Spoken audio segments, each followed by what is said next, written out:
அனைவருக்கும் வணக்கம். நான் தமிழரசன் பேசுகிறேன். இன்றைக்கி நம்ம இந்த வீடியோவில் எதை பற்றி பார்க்க போகிறோன்னா, குரு பெயர்ச்சி பலன்கள். குரு பெயர்ச்சி பலன்கள் 2026 சிம்மம் காலச்சக்கரத்துக்கு 5ஆம் வீடான 5ஆம் ராசியான சிம்ம ராசி நேயர்களுக்கு இந்த வருஷம் வர இருக்கின்ற குரு பெயர்ச்சி எப்படி இருக்குன்னு பார்க்க போகிறோம். சிம்ம ராசி, இப்போ உங்கள் ராசிக்கு வந்து குரு வந்து பார்த்திங்கன்னா 5ஆம் அதிபதி, அதாவது பூர்வ புண்ணிய ஸ்தானாதிபதி அவர் தான், 8ஆம் அதிபதி அவர் தான். அதாவது உங்கள் ராசிக்கு வந்து குரு வந்து நல்ல கிரகமாக தான் வருவார். இப்போ வந்து குரு வந்து உங்கள் ராசிக்கு எங்கே இருக்கார்? உங்கள் ராசிக்கு 11ஆம் இடத்துல லாபஸ்தானத்தில் மிதுன ராசியில் இருக்கார்.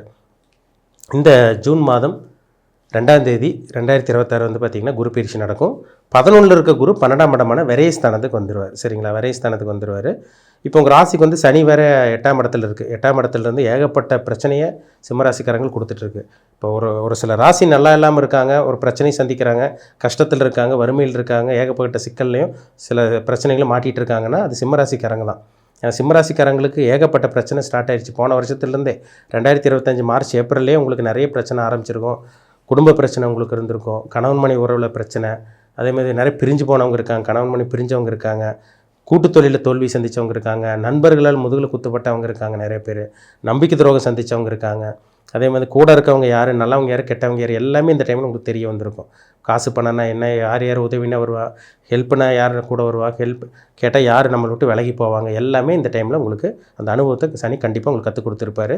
ஏகப்பட்ட பிரச்சனையில் கடன் தொல்லையில் தான் அதிகமாக இருக்காங்க சிம்மராசிக்காரங்க. ஒரு சில பேர்த்துக்கு ஹெல்த் பிரச்சனை, ஒரு சில பேர்த்துக்கு வந்து பார்த்திங்கன்னா பண பிரச்சனை, ஒரு சில பேர்த்துக்கு பணம் இருந்து மனசில் நிம்மதி கிடையாது. இந்த மாதிரி ஏதோ ஒரு அவங்கவுங்க கர்மா வந்து பார்த்திங்கன்னா இந்த சனி கர்மாவை தீர்க்கக்கூடிய கிரகமே சனி தான். அப்போ இந்த கர்மா அமைப்படி ஒவ்வொருத்தரும் ஒவ்வொரு விதமான அனுபவத்தையும், கெட்ட விஷயங்களையும் கெட்ட அனுபவத்தையும் சனி கற்றுக் கொடுத்துருக்காரு. சனி வந்து உங்களுக்கு கொடுத்துட்ருக்காரு. நிறைய அனுபவத்தையும் நீங்கள் கற்றுருப்பீங்க. இப்போ வந்து பார்த்திங்கன்னா இந்த குரு பயிற்சி உங்களுக்கு எப்படி இருக்குன்னு பார்த்தீங்கன்னா, இப்போ இந்த சனி மேலே குருவோட பார்வை விழுந்துடும். சரிங்களா? சனிங்கிறது ஒரு கெட்ட கிரகம், ஒரு கெடுதல் பண்ணக்கூடிய கிரகம் சனி. அப்போ அந்த கெட்டவன் மேலே ஒரு நல்ல கிரகத்தோட பார்வை விழுந்துருச்சுன்னா அந்த கெடுபலன்கள் எல்லாமே கொஞ்சம் குறைய ஆரம்பிச்சிடும் உங்களுக்கு. அப்போ இந்த வருஷம் உங்களால் ஈஸியாக சமாளிச்சிட முடியும்.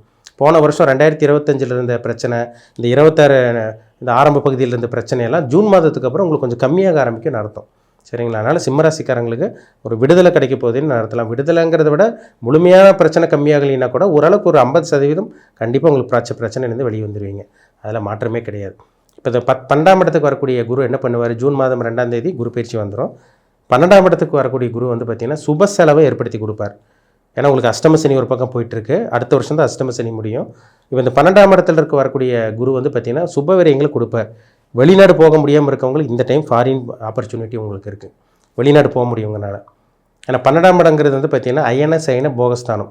தூக்கமே இல்லாமல் ஒரு கெட்ட கனவோட, அதேமாதிரி மனசில் நிம்மதி இல்லாமல் வாழ்க்கை ஒரு போராட்டமாக நரக வாழ்க்கை வாழ்ந்துட்டு இருந்த சிம்மராசிக்காரங்களுக்கு ஒரு நிம்மதியான ஒரு தூக்கம் இந்த வருஷம் ஜூன் மாதத்துக்கு அப்புறம் இருக்குங்க. சரிங்களா? ஏன்னா உங்கள் ராசிக்கு 12ஆம் இடத்துல அயன சயன போகஸ்தானத்தில் குரு வரனால கண்டிப்பாக ஒரு நல்ல தூக்கத்தை கொடுப்பார். ஃபாரின் ட்ரிப்பு, ஃபாரின் கனவு உங்களுக்கு ஏற்படுத்தி கொடுப்பார். வெளிநாடு போக வைப்பார் உங்களுக்கு, வேலை விஷயமாவோ தொழில் விஷயமாவோ. அதே மாதிரி வந்து பார்த்திங்கன்னா உங்களுக்கு குரு வேறு எந்த இடத்த பார்ப்பாருன்னா உங்கள் ராசிக்கு வந்து 6ஆம் இடத்தையே பார்த்துருவார். 6ஆம் இடத்தை குரு பார்த்துட்டாலே வந்து பார்த்திங்கன்னா எப்பேற்பட்ட கடன் இருந்தாலும், எப்பேற்பட்ட பிரச்சனை இருந்தாலும் ஈஸியாக சமாளிக்கலாங்க. கடன் தீருதோ இல்லையோ, ஆனால் உங்களால் சமாளிக்க முடியும். ஏன்னா 6ஆம் இடத்தை குரு பார்த்துட்டாலே அந்த கடனிலிருந்து வந்த பிரச்சனைங்க, அந்த கடுமையான விஷயங்கள், அந்த நெகட்டிவான விஷயங்கள் எல்லாமே இந்த குரு வந்து கம்மி பண்ண வச்சிடும். இதெல்லாம் உங்களுக்கு சாதகமான ஒரு அமைப்பு தான். ஏன்னா 6ஆம் இடங்கிறது வேலை குறிக்கிற இடம் 6ஆம் இடம் தான். அப்போ அந்த இடத்துல ஒரு சுபகிரகத்தோட பார்வை விழுகிறதுனால அது உச்சம் பெறக்கூடிய குரு உங்களுக்கு. ஏன்னா 12 வருஷத்துக்கு ஒரு தடவை தான் கடகராசிக்கு வந்து குரு பயிற்சி ஆவார்.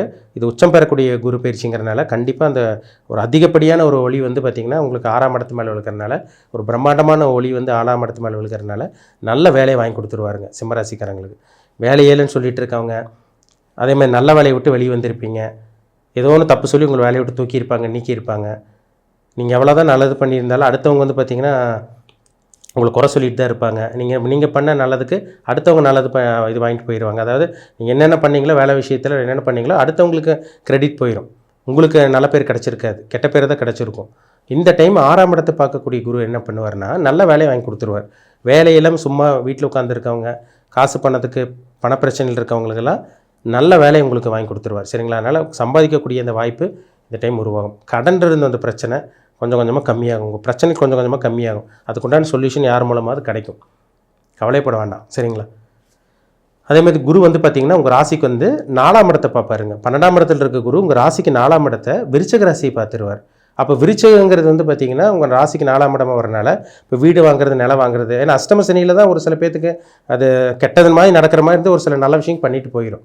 இப்போ 4ஆம் இடத்துக்கு குரு பார்க்குறதுனால ஒரு வீடு வாங்குறது, ஒரு நிலம் வாங்குறது, ஒரு சில பேர்த்து வாகனத்தில் ரிப்பேர் வச்சுட்டே இருந்திருக்கும். வண்டி செலவு, அந்த செலவு, இந்த செலவுன்னு வண்டியில் ஏதோ ஒரு ரிப்பேர் செலவு வச்சுட்டே இருந்திருக்கும். இந்த டைம் நீங்கள் வாகனத்தை மாற்றுறது அல்லது வாகனம் வாங்குறது, வீடு புதுப்பிக்கிறது, வீடு ஆல்ட்ரேஷன் பண்ணுறது, இந்த மாதிரி ஏதோ ஒன்று செலவு பண்ணிடுங்க. ஏன்னா பொதுவாக வந்து பார்த்திங்கன்னா ஒரு அஷ்டம சனியிலையோ 7.5 சனியிலையோ நம்ம செலவு ஏதோ பண்ணிட்டோன்னா நம்மளுக்கு உடம்புலையோ ஃபிசிக்கல் டேமேஜ் ஏதோ நம்மளுக்கு ஹெல்த் கண்டிஷன் எதுவும் வராமல் இருக்கும். இப்போ நம்ம பணத்தையெல்லாம் சேர்த்து வச்சுட்டு அப்படியே ரொம்ப இது பண்ணிட்டு இருந்தோம்னா அது நம்மளுக்கு ஆஸ்பத்திரி செலவோ, மருத்துவ செலவோ, இல்லை வெட்டி செலவோ, தண்ட செலவு அந்த மாதிரிலாம் வச்சிரும். இப்போ உங்கள் ராசிக்கு 4ஆம் இடத்தை குரு பார்க்குறதுனால ஒரு வீட்டுக்கான செலவு, இல்லை வாகனத்துக்காக செலவு, வாகனத்தை மாற்றுறது, புது வாகனம் வாங்குறது, இல்லை வீடு இடித்து ஆல்ட்ரேஷன் பண்ணுறது, வீட்டுக்கு ஏதாவது செலவு, வீட்டில் ரிப்பேர் அந்த மாதிரி ஏதாவது செலவு இருக்குது, வீட்டுக்கு தேவையான பொருட்கள் வாங்குறது, ஏதோ ஒன்று செலவு நீங்கள் வீட்டுக்கான செலவு பண்ணிடுங்க.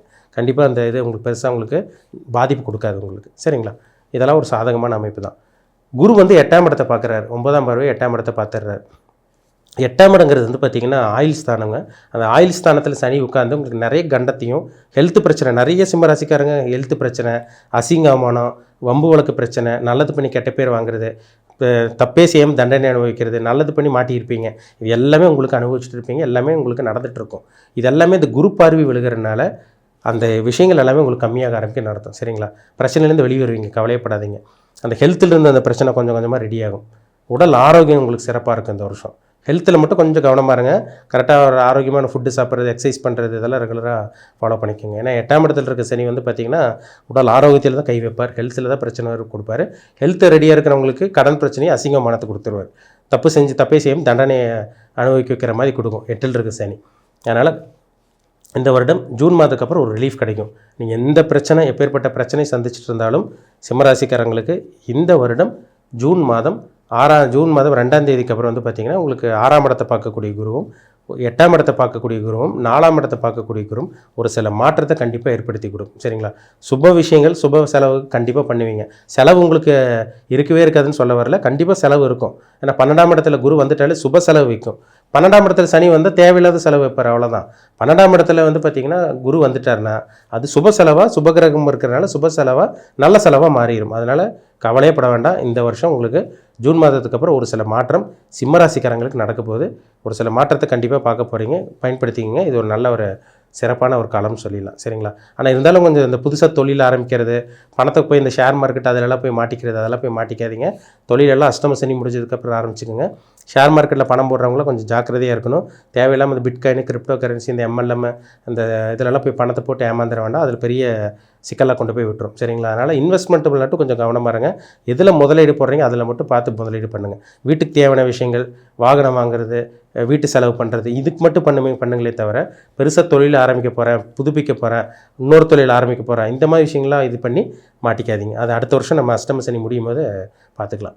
இப்போ உங்கள் ஜாதகத்தில் என்ன, நீங்கள் என்ன நட்சத்திரத்தில் பிறந்திருக்கீங்க, அதை வந்து சிம்மராசி மக நட்சத்திரமா, இல்லை பூர நட்சத்திரமா, இல்லை உத்தர நட்சத்திரமா, நீங்கள் என்ன நட்சத்திரம், என்ன நட்சத்திர பாதம், உங்கள் வயசு என்ன, இப்போ உங்களுக்கு என்ன தசாபுத்தி போயிட்டுருக்கு, எந்த பிளானட்டோட இம்பாக்டில் இருக்கீங்க, அந்த கிரகம் உங்களுக்கு சாதகமாக இருக்கா, பாதகம் செஞ்சுட்ருக்கா, இதெல்லாம் வச்சு பார்த்தா தான் நம்ம 100% துல்லியமாக சொல்ல முடியும். ஏன்னா அஷ்டம சனி பொதுவாகவே சிம்மராசிக்காரங்க நல்லா இல்லை, சில பிரச்சனைகள் இருக்கீங்க.